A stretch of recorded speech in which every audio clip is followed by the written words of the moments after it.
अनुराग, सुजल और करण 3 दोस्त थे। वह बहुत बहादुर थे।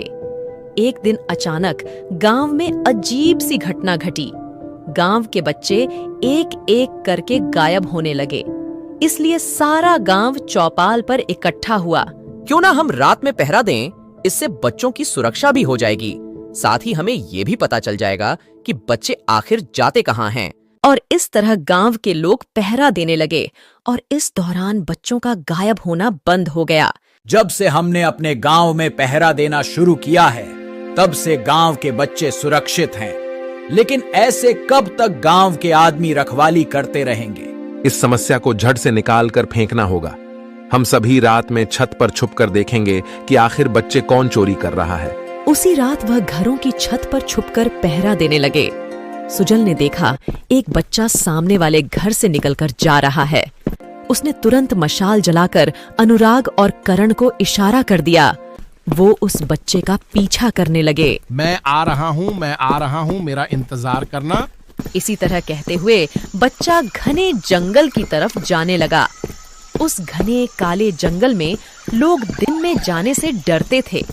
तभी वहां अचानक जोरों से आंधी चलने लगी और वो बच्चा वहां से गायब हो गया। ये बच्चा कहाँ गया? अभी तो यहीं खड़ा था। लगता है जंगल में अंदर चला गया है। वो तीनों जंगल के अंदर जाने ही वाले थे। तभी वहां सरपंच के साथ मेघा भी मशालें लेकर आ गईं। वो सभी जंगल के अंदर चले गए। थोड़ा दूर जाने के बाद उन्होंने देखा कई जानवर वहां मरे पड़े हैं। यहाँ जरूर कोई न कोई गड़बड़ है। हमें जल्द ही उस बच्चे को ढूंढना होगा। तभी मेघा को तंत्र मंत्र की आवाज सुनाई दी। सभी आवाज की तरफ बढ़े। वहां पर एक जगह आग जल रही थी। उसके चारों ओर बच्चे बैठे हुए थे और हर बच्चे के आगे एक पौधा लगा हुआ था। वहां पर एक डायन बच्चों के चारों ओर चक्कर लगा रही थी। उसके हाथ में एक खून भरा प्याला भी था। तुम कौन हो और यहाँ क्यों आए हो? तुमने मेरी साधना में विघ्न डालने की हिम्मत कैसे की? मैं इन बच्चों की बलि चढ़ाकर काली शक्तियों से इस दुनिया पर राज करूंगी। करण, मुझे एक बात समझ नहीं आ रही। ये हर बच्चे के आगे एक पौधा क्यों लगा है? इसके पीछे जरूर कोई राज है। सुजल, अनुराग, तुम दोनों इस डायन को बातों में उलझाओ। मैं मेघा के साथ उन बच्चों को बचाने जाता हूँ। सुजल और अनुराग उस डायन के पास चले गए। मेघा ने उन बच्चों के सामने से पौधे उखाड़ दिए।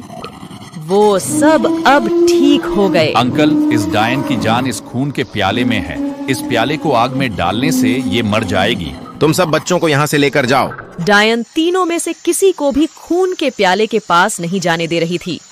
अनुराग ने जल्दी से खून का प्याला उठा लिया और उस खून भरे प्याले को आग में डाल दिया। जैसे ही वो खून भला प्याला आग में गया, डायन चिल्लाने लगी। अब डायन पूरी तरह से जल कर राख हो चुकी थी। तीनों दोस्त गांव की तरफ लौट गए।